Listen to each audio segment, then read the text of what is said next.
It's Christmas Eve, it's Christmas Eve. Hey, how come there aren't any songs about Christmas Eve? We got so many songs about Santa and Christmas Day and traveling. We don't have any songs about Christmas Eve. Should we make a song for Christmas Eve? Nah.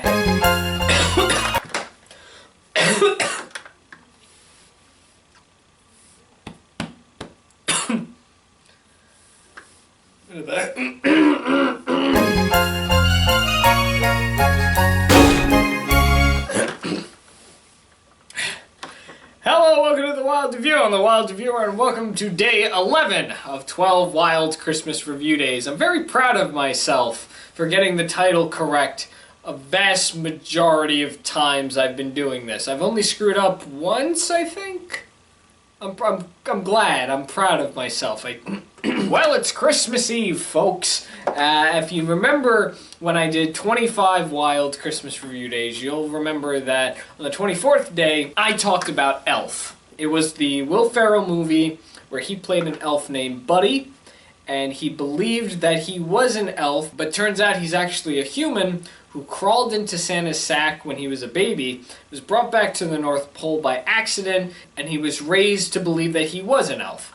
And when he finds out he's not, he sets out on a journey to New York City where he encounters his real dad, Walter Hobbs, and tries to reconnect with his human dad and adapt to human lifestyles. I'm not going to sit here and say it's my ultimate favorite Christmas film. If you know me, I have a good number of Christmas films that I really do enjoy. The Santa Claus series is great. The Grinch is great. But Elf I always watch on Christmas Eve. It's one of my favorite films that it's to the point where I basically embedded it in my holiday traditions. Every year on Christmas Eve, after dinner, I do something with my family, then I put Elf on once we are done. I watch the whole thing, and then I go to bed. At least I used to. In the more recent years, I would actually watch something after Elf, and it's mostly been whatever holiday episodes are playing on Adult Swim. One year I turned on Boomerang. I saw the Billy and Mandy holiday special. That was pretty cool. A point here is, I really like Elf, and about 10 years ago, they came out with a new rendition of Elf. I know there was the Elf Broadway show that went on. So while I didn't do that good of preparation looking into this specific production, I have a feeling that this is essentially an animated version of what the Broadway show is like. And I don't think I need to see the Broadway show to know what Elf would be about, because essentially what we're talking about today is basically Elf, just done a little differently. This is a stop-motion film. It's all claymation. And it stars Jim Parsons as the voice of Buddy the Elf in Buddy's Musical Christmas, right? That's Elf, Buddy's Musical Christmas. That's the full title. Talking about Elf again on Christmas Eve. Kinda tradition. Released on TV in 2013, this stop-motion adaptation of the movie Elf focuses on Buddy, a human who always believed he was an elf, traveling to New York City to be reunited with his dad. Buddy has a musical adventure along the way and ends up helping those he encounter learn what the true meaning of Christmas is all about. I don't think I need to go over the story because this is basically a copy and paste of the original Elf. There are things that are different. There's a lot of things that are different, actually. This is a television special, so it's not necessarily a movie, so there are a good number of characters that are cut. I actually think Walter's boss and the little guy, I don't know his name, Michael something. Is it Michael? No, that's the son. In Elf, Walter works for a book publishing company, and they're stuck on an idea, so they call in a professional writer who I believe is played by the Game of Thrones actor. He comes in, he helps out with the book, he's the one that flips Buddy when he calls him an elf. He's a little guy. That's the best way I can describe him to you. What they do in this special is they merge the boss with this professional writer to essentially make him Walter's boss. He is voiced by Gilbert Gottfried. I miss you, Gilbert Gottfried. That's serious. Like I was stunned when I discovered Gilbert Gottfried died. Something else a little different is a location change. We do not meet Jovi working in a toy shop. I think it was Gimbel's. Was that it? The Gimbel's toy store in that big building. We don't meet her there. She's instead working at a diner. She's dressed up as an elf and she's just ringing a bell in front of the diner, I guess to attract people to come in and eat. And the whole Santa fight happens inside the diner. Michael, who is Walter's son, he has a bit more of an interaction with Buddy early on. Him and his mom also have a bit of a story arc within this. The thing with this being a TV special, obviously they only have a certain time window. Without commercials, this is a 43-minute special. You obviously need to condense an hour and 30-minute film, I think that's how long Elf is, into that small window that you have. So obviously things are going to get cut. There is no Papa Elf, that's also pretty important. Papa Elf, who narrates the story, played by Bob Newhart. Why did I phrase that as a question? I know it was Bob Newhart. There's no Papa Elf. Instead, we have Santa narrating the whole story. The elves in this, oh my god, oh my god! The elves are pretty freaky. Why are they all blue? It's kind of horrifying, actually. I want to say this is the same company that did the SpongeBob Christmas special, the stop-motion one, because the puppets look very similar. I didn't look into this. Maybe I'll answer that question here. And I'll just give a generic reaction. Oh. Now, one of the biggest changes and differences that set this special apart from the film is this is a musical.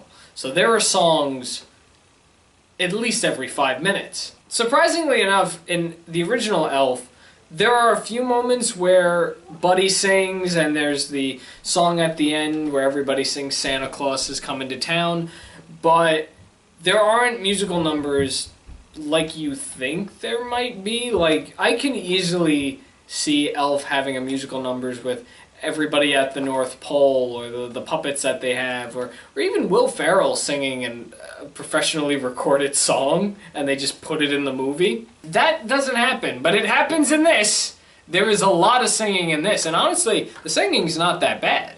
I saw this when it first premiered live on television, and ever since then, I definitely had the song that Buddy and Jovi sing when they're at Rockefeller Center. I've had that in my head for a really long time.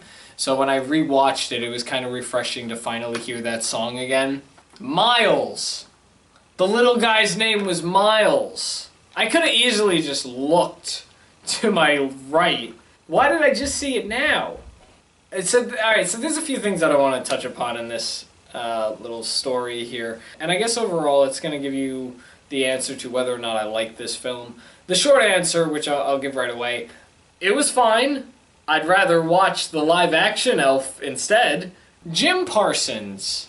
I keep in mind, this is during his time where he was really big with the Big Bang Theory. This is like at the peak of his fame, if you want to consider it that. I don't necessarily know anything else that Jim Parsons has done since the Big Bang Theory. Unrelated to Young Sheldon, obviously, but I know for a fact he had a few Broadway shows he was doing at the time. And this is one of the television specials that actually roped me in to viewing them. Not only was this Elf, but Jim Parsons was in this and he was singing in it, and I had never heard Jim Parsons sing before.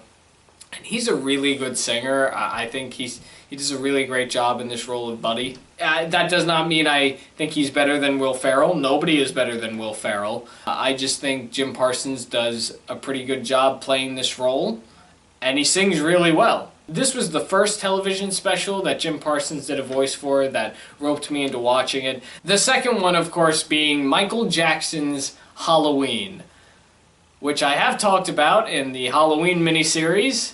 I don't want to talk about that. I think with this one, they definitely enhanced Buddy's goofiness, if that makes sense. Like, he is extremely jolly in this, and he's just hyper over everything. But I feel like they were trying to do something with his character, because at the very beginning, they make it clear that he breaks everything he touches, which is kind of a nod to the original, where Buddy says he can't do anything right, which isn't necessarily true. Like, he's very talented when it comes to crafting things because he was raised by elves and he brings the Christmas spirit everywhere. So they hint that he destroys everything he touches. That really doesn't go anywhere. He gets hit by cars a lot. I didn't keep count, but there were a lot of cars he got hit by. This one also definitely focuses a little more on the low Christmas spirit that everybody has in New York City, which is still really surprising to me. Why out of every place in the country does New York City have the lowest amount of Christmas spirit? They don't do the sleigh bit in this special, like how in the original there was the gadget, whatever was put on the sleigh to showcase how much Christmas spirit people have as Santa flies over. They don't really have that, but they do have this thing where Santa just kind of falls out of the sky because there's no Christmas spirit. New York City has a lot of it. We have the Rockettes. We have Rockefeller Center. We have decorations everywhere. Santa's on every corner.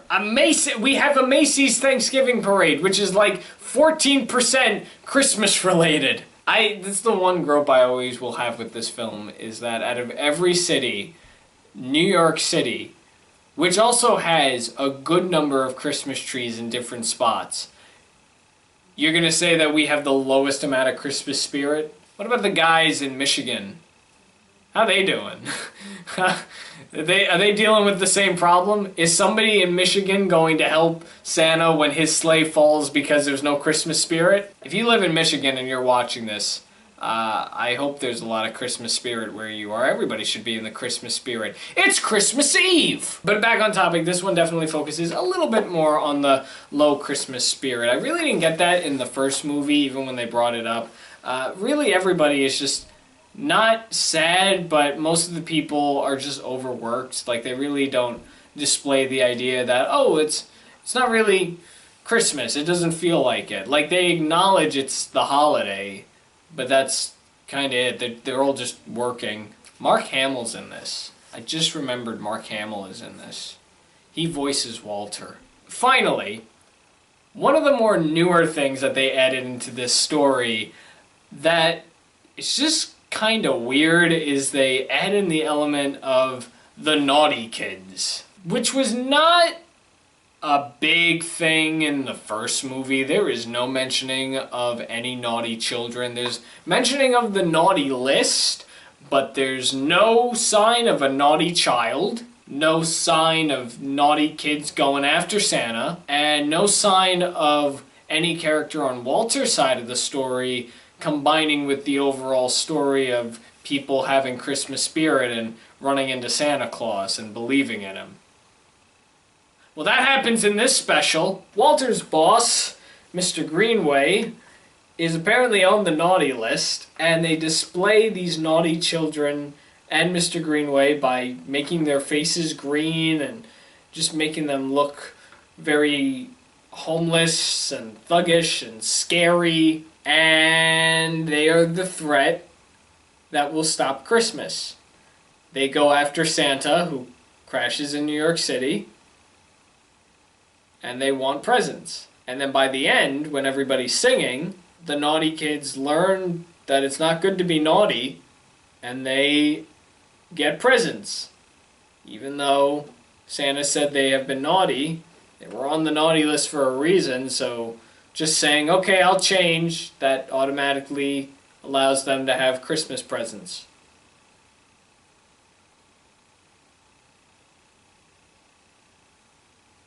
Elf. So did I enjoy this? Well, I already gave you the answer. Yes, I enjoyed it. Of course, though, I love the live-action one. I'm not typically one to say that a new adaptation or a remake of a story that I like can ultimately ruin the story, because in order for you to really ruin it, you would have to remake it with everybody who was originally part of it and change it up and then just say, this is how it is now. You know, we have access to the original Elf, so I don't need to watch this one. I could just watch the original Elf. But I don't even need to say that this was so bad that I wouldn't watch it again, because it was pretty good. It's very different from the original Elf, and it's always going to be a classic to me, but this isn't that horrible. The songs, like I said, are really catchy. Jim Parsons does a really great job singing in this role. I definitely feel like that this is a TV version, a smaller scale version of what the Elf Broadway show is like, because I recall the last song being sung in the special. I know for a fact that that's a song in the Broadway show, and I only know that because I remember watching the Macy's Thanksgiving Parade one year, and every year they start off with Broadway shows and they'll do a musical number. And one year they did the Elf musical, and I remember they were singing that song. So I'm definitely going to say that this is probably what the Broadway show is like in terms of music. With that said, it's the same story, just with very little things altered, and they were most likely altered for time purposes. I guess the Naughty Kids plot was added because there really wasn't a threat in this film, if that makes sense. Like in the original, the threat was nobody has enough Christmas spirit to have Santa fly. Well, we can't really do that. We can't go into too much detail in this 40-minute television special. We have so many other things we need to do. So let's just add a group of naughty kids that are going to go after Santa. It's either that or the studio that made this realized they cannot do a stop-motion horse running. So we couldn't have the park rangers in this. Look, if you love Elf and you can get access to this special, I would definitely recommend it. It's a cute little story. It'll entertain you for about 40 minutes. I rented it off of YouTube, so that's probably the only place you can find it right now, unless it's on some sort of streaming site. I personally don't know, but I would definitely check it out. And you can make your own opinion whether you like it or not. Is it better than the Elf film? For me, it's not, but some people may actually like this better than the Will Ferrell one. You know, they don't have to see Buddy eating disgusting food in this one because it doesn't happen that much. So that's my take on Buddy's musical Christmas. Overall, very enjoyable. I will still be watching the Will Ferrell film tonight and every year. And thus, we have one more day left. We have one more film that we are going to discuss, and I have saved the best for last. I have saved a film that I think truly represents the Christmas spirit. I think we all need to get back to our original roots. What's that film? Well, you need to come back tomorrow for day 12 of 12 Wild Christmas Review Days to hear me talk about the gracious Kirk Cameron as we're going to save Christmas.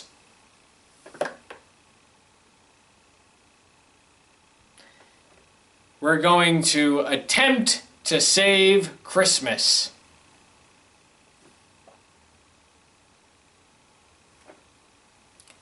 We're going to sit in our car with a guy who has lost the Christmas spirit and talk with him about being Catholic. Because that's how we're going to save Christmas.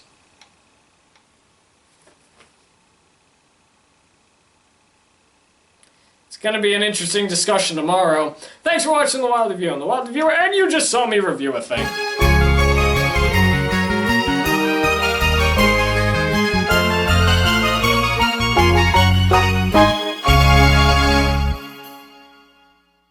You know, I write notes and you'd think I would use them, but I guess I'm just going off on the top of my head.